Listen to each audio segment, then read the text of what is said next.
Iran যখন পরমাণু কর্মসূচি নিয়ে যুক্তরাষ্ট্রের সঙ্গে উচ্চ পর্যায়ের আলোচনায় ব্যস্ত, তখনই ইসরায়েল তাদের পরমাণু স্থাপনায় হামলার হুঁশিয়ারি দিয়ে জানিয়েছে সীমিত পরিসরে হলেও তারা হামলার পরিকল্পনায় অটল। তবে যুক্তরাষ্ট্র এখনও কূটনৈতিক পথেই অগ্রাধিকার দিচ্ছে। নিউ ইয়র্ক টাইমসের প্রতিবেদন অনুযায়ী হোয়াইট হাউসের এক বৈঠকে ট্রাম্প স্পষ্ট জানিয়েছেন, এই মুহূর্তে সামরিক হামলা যুক্তরাষ্ট্রের পছন্দ নয়। ইসরায়েলের দীর্ঘদিনের অবস্থান হলো তারা কখনোই ইরানকে পরমাণু অস্ত্র অর্জনের সুযোগ দেবে না। প্রধানমন্ত্রী নেতানিয়াহু বারবার বলেছেন, কূটনৈতিক আলোচনা কেবল তখনই অর্থবহ যদি তেহরান পুরোপুরি তাদের পরমাণু কর্মসূচি বন্ধ করে দেয়। এমন এক সময় এই হামলার পরিকল্পনা সামনে এলো যখন যুক্তরাষ্ট্র ও ইরান রোমে ওমানের মধ্যস্থতায় দ্বিতীয় দফার পরোক্ষ আলোচনা শেষ করেছে। শনিবার যুক্তরাষ্ট্র ও ইরানের মধ্যে দ্বিতীয় দফার উচ্চ পর্যায়ের আলোচনা অনুষ্ঠিত হয়, যা টানা 4 ঘণ্টা ধরে চলে। এই আলোচনায় মধ্যস্থতার দায়িত্ব পালন করছে মধ্যপ্রাচ্যের গুরুত্বপূর্ণ রাষ্ট্র ওমান।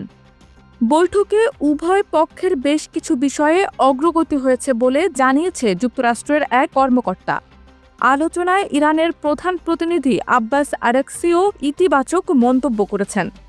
ইরানের রাষ্ট্রীয় টেলিভিশনের প্রতিবেদন অনুযায়ী বৈঠকের পরিবেশ ছিল গঠনমূলক। পূর্বে নেতানিয়াহু যুক্তরাষ্ট্রের কাছে সামরিক পরিকল্পনার খসড়া উপস্থাপন করেছিলেন, যার মধ্যে বসন্ত বা গ্রীষ্মের সময় লক্ষ্য করে আকাশপথে হামলা ও কমান্ডো অভিযানের চিন্তা ছিল।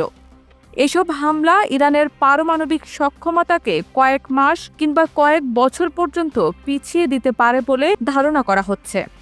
তবে ইসরায়েল মনে করছে বড় সহায়তা ছাড়াও তারা সীমিত এক অভিযান চালাতে সক্ষম, যদিও এর জন্য যুক্তরাষ্ট্রের কাছ থেকে কিছু প্রতিরক্ষা সহায়তা এবং সম্ভাব্য পাল্টা প্রতিক্রিয়া মোকাবেলায় সমর্থন চাওয়া হয়েছে।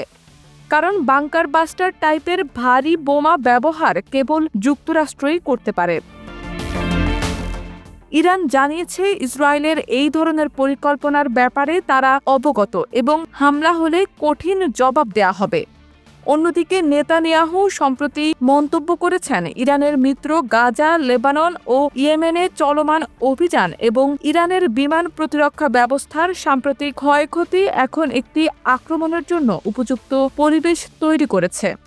এদিকে 2018 সালে ট্রাম্প প্রশাসনের ঐতিহাসিক পরমাণু চুক্তি থেকে সরে যাওয়ার পর এই প্রথম এত উচ্চ পর্যায়ে যুক্তরাষ্ট্র ইরান আলোচনায় অগ্রগতি দেখা গেছে।